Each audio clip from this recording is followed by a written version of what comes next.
Honorable Duale and I will recall, before the elections, hii muungano wetu ulifanya ahadi nyingi sana, especially kwa jamii zile za wachache na zilizotengwa. For the first time in our history, I even keep saying this all the time, because kama Kainan, I have witnessed 4 governments. I was an activist during Moi's government. I was a senator partly during Kibaki's government. As a commissioner. I was a senator during Uhuru Kenyatta's government. And I am now Secretary General during William Ruto's government. This undeniably and undoubtedly is the best government the Muslims have had. 1, we have populated the ecosystem of government in all manifestations.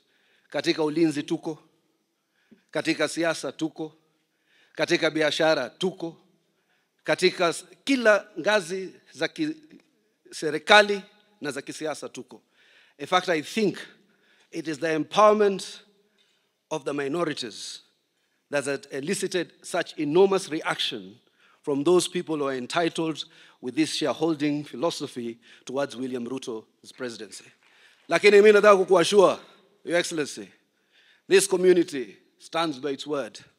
Tarehe 7 February, when you gazetted or degazetted any discrimination against Muslims or any minorities or any corner tribes, that was the actual Independence Day for many of us since 1963. Kwa hivyo, Waislamu husema pale panapokuja ihsan, tutajibu na ihsan. Wewe usijali, katika hii maeneo yetu ya pwani, maeneo yetu ya kaskazini mashariki, I can assure you we will vote for you in our numbers to the very end.